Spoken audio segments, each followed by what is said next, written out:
e os principais vieses. A gente falou só alguns, né? Não, tem Tem 200. um monte. Tá, não, então, eu queria falar os principais em relação a investimento. Então, viés de confirmação, viés do status quo, E tem, é o cu, tanto faz, né? Bitcu. Você vai tomar no cu do meu jeito. Tá, é. Né? Você manter esse viés. Deus do céu. tem um que o Braga adora. E Não, ele, mas deixa eu continuar o raciocínio aí, que vocês estão me zoando. É status quo, né? Já que vocês não querem o cu. Eu me A perdi. gente falou do Visiat, que é What You See is All There Is. Esse é bom. Dissonância Eu tenho- cognitiva. Dissonância Eu cognitiva. tenho um comentário para fazer sobre What You See is All There Is, né?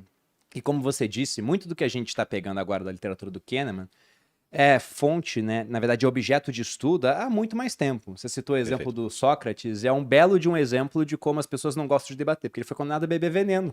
Perfeito. Beber cicuta, né? Porque ele havia corrompido a juventude, introduzido novos deuses, né? E teve um comportamento antipatriótico lá em Atenas. Aí foi condenado pela democracia ateniense.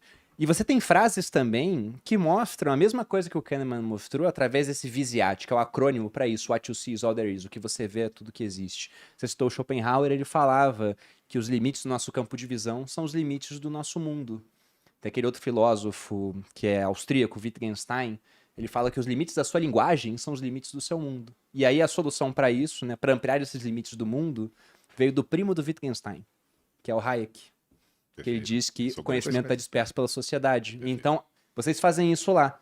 Se você tem ideias e quer ampliar suas ideias, fale com uma pessoa que tem outras ideias, e com 17 pessoas na sua equipe, você tem muito mais ideias, assim como a gente hoje no grupo, com muito mais gente. E não é todo mundo formado em economia pelo INSPER, ou engenharia pelo ITA, tem o cara formado em engenharia por outros locais, geralmente. Não, tem o pessoal de fora também. Porque quanto mais diverso o ambiente, mais ideias diferentes vão surgir. Exato. E aí, por isso, você tem mais subsídios para poder tomar uma decisão bem embasada. Nada é melhor do que ouvir uma pessoa que discorda de você, de fato. Concordo. E é difícil. E ser tolerante em relação a isso, né? Porque é exatamente isso que você falou. A pessoa nem se esforça para ouvir o outro lado, prestar atenção, entender. Uma vez eu ouvi alguém dizendo isso, nem sei quem foi, mas é muito legal a gente entender o porquê a pessoa pensa daquele jeito. Porque muitas vezes a gente apenas nega aquilo. E o que eu penso é a verdade suprema e é isso aí. Mas para a pessoa pensar daquele jeito, ela certamente tem argumentos, existe toda uma lógica por trás que faz sentido na cabeça dela. Então, teoricamente, tem um pouquinho de sentido. Às vezes não, né? O problema A é gente que vê aí. as pessoas buscam a polarização. Sim. E esse que é o grande erro. Porque quando você vai do outro lado escutar uma outra opinião, você também aprende muito. Você aposta que aprendeu muito em debates com opiniões contrárias. E às vezes a gente está tão cego querendo defender a nossa tese que a gente não consegue olhar onde a gente está errando. Sim. E daí é importante, só que tem que ter também muito estômago para aceitar, porque aí você está vendo que você está errado. E a gente quer se proteger. E assumir erro também é difícil. A gente quer se proteger disso. Um viés desse aí, eu não quero estar errado, eu estou me protegendo. Eu estudei, eu vi, mas de repente eu não vi tudo. Uhum. E aí uma opinião contrária te ajuda a abrir a cabeça. De novo, tudo a gente tenta evitar fazendo life hacks, né? Tipo, um life hack que eu tenho, que até essa frase eu sempre repito e acabou ficando famosinha, que é o seguinte: eu sou pago, olha, eu sou pago para mudar de opinião. Eu repito isso para mim mesmo, o dia inteiro. Eu sou pago para mudar de opinião. Uma boa frase. Sabe por que eu falo isso? Porque eu mudo de opinião e eu não me sinto mal com isso. Porque a gente se sente mal quando muda de opinião. A gente tem apego pelo que a gente acha, né? Aquela história, né? O John fez Harvard e foi CEO de 2 multinacionais. Você já pensa que, esse cara deve ser um excelente CEO, né? Aí as próximas 2 informações são, e ele é centralizador e cometeu crime e é assediador, sei lá. Tipo, é óbvio que eu tô falando um exemplo super extremo, mas assim, se eu falasse coisas mais leves, negativas, o seu cérebro, depois que você já tirou a conclusão de que ele é um bom CEO, ele ia evitar ouvir, assim, ele literalmente ia descartar, né? Então, tentar ter a mente aberta em relação a mudar de opinião, em relação ao debate, é muito difícil, porque é anti-humano, e aí eu fico usando esses life hacks. Tipo, eu sou pago para mudar de opinião. Vou dar um exemplo curioso aqui, né? Eu trabalhei muitos anos, fui sócio de um gestor que para mim, é o gestor mais brilhante do Brasil. Tive prazer de trabalhar do lado dele, chamado Luiz Stuhlberger. Vocês conhecem o cara do gestor do Fundo Verde?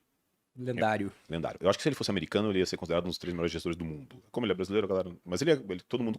Ele tem acesso a quem ele quiser, ele conhece todo mundo admira muito ele, mesmo assim. O Luiz, ele é gestor antes do Kahneman ganhar o Nobel, né? Então, vamos combinar que não é que ele estudou lá os vieses, igual eu estudei, para tentar ser menos... Não. Sabe o que o Luiz tem que é impressionante? Ele é natural, ele é natural, assim, ele tem menos viés por natureza. Ele nasceu com cérebro, com coisas no cérebro ligadas diferentes da gente. Por exemplo, eu trabalhei 10 anos do lado do cara e me surpreendia, assim, era impressionante. Como, por exemplo, com mudar de opinião. Ele falava de manhã, ele falava uma tese, eu acho que isso aqui. Aí à tarde ele falava a tese exatamente oposta. Eu falava, peraí, Luiz, mas de manhã você...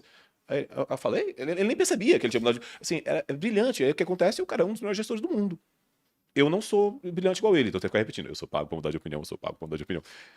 É um exemplo de life hack. Um outro que eu recomendo pra você, Malu, é um exercício que requer disciplina, mas é muito bom. É o exercício de ter um diário. Mas isso daí você não tá recomendando pra mim, eu recomendo pro pessoal lá do Que materialismo. legal, olha que bacana. Então, uma mais coisa. um motivo para ter um diário, É. que é evitar o hindsight bias. É aquela história do viés retrospectivo. Você só vai ter a certeza que você sabia ou não da notícia quando sair, ou do que você falou que ia acontecer, se você escreveu antes, né? Uhum. E é muito legal você ter esse hábito, né? Então, eu tenho um diário no Evernote, que qualquer lugar que eu vou tá comigo no celular, ou no meu desktop lá, e eu vou botando, coloco uns gráficos, coloco o que eu tô pensando na hora e tal. É super legal por vários motivos. Primeiro que se a gente quiser debater alguma coisa, eu só pego meu diário e eu lembro, né? Então, pro A meu gente exercício... tem um diário pior ainda, que se chama Stories e Seguidores. E aí eles jogam na nossa cara o que a gente falou, e se a gente mudou de opinião, ele fala, mas você disse isso! Mas esse é um ponto interessante.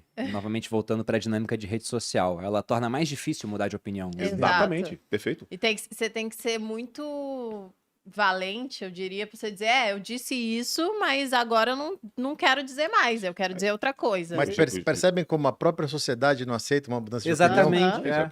Isso que eu acho interessante, Como a é que própria eu- sociedade. Como é que eu faço, né? Quando eu falo, alguém chega em mim e fala, mas João, você mudou de opinião. Eu falo, eu sou pago pra mudar de opinião. Aham, life hack. De novo. Não, eu tenho um bordão também lá no meu Instagram que eu falo, se não for pra me contradizer, eu nem venho. Porque de vez em quando você vai se contradizer e tá tudo Life certo. hack, exatamente. Tem a frase do Pascal também, que ele dizia que eu não tenho vergonha de mudar de opinião porque eu não tenho vergonha de pensar. Então eu falo isso também. Em rede social, eu só tô aqui porque eu mudei de opinião. Perfeito. Porque eu falava pra Malu, ela tinha um blog e tinha, na época, o Snapchat, e o Instagram era uma rede social só de foto. Todo mundo já sabe disso. E aí eu falava, larga esse negócio de rede social, isso é perda de tempo. Eu tinha um pouco de ciúme de rede social, porque ela tava gravando, tava assistindo os outros, né? Dedicava mais tempo pra aquilo. Até o dia que ela me mostrou 500 pessoas assistindo ela. Na hora mudou a chave na minha cabeça, eu falei, foca nisso e esquece todo o resto, que é perda de tempo, e por isso a gente vai parar aqui. Porque eu mudei de ideia quando ela me mostrou argumentos que, de fato, eu pensei, poxa, 500 pessoas, se um dia a gente tiver algo de 2.000 pra vender pra elas, dá 1 milhão.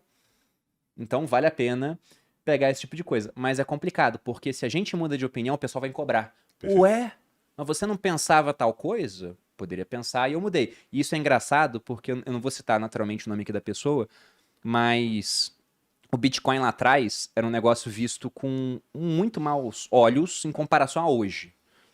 E aí você teve várias pessoas que ao longo de anos foram metendo pau naquele ativo. Perfeito. E elas não mudam de ideia, boa parte delas. Um outro dia eu encontrei com um cara que ele falou, cara, eu vejo o valor hoje. Eu enxergo a tese de vocês, né? Porque eu parei pra conversar com uma pessoa, eu não tinha informação suficiente. Eu falei, quando é que você vai falar isso em rede social? Ele falou, nunca. Olha lá. Eu só não vou falar do assunto. Pois Mas é. ele falou, porque se falar, cara... E o Taleb, ele tem uma frase sobre isso também. Ele fala que a ciência passa por isso. Que a ciência evolui de funeral em funeral. Porque imagina alguém que construiu toda a sua carreira em cima de um certo modelo, aí vem outro cara e fala, tá errado esse modelo. Você tende a não querer ver o que esse cara tá falando. Se você estiver numa posição de poder, você tenta acabar com esse cara pra não aparecer a pesquisa dele. E quando que a ciência vai mudar? Quando esse cara na posição de poder morre e os outros podem falar, olha, isso aqui tava errado.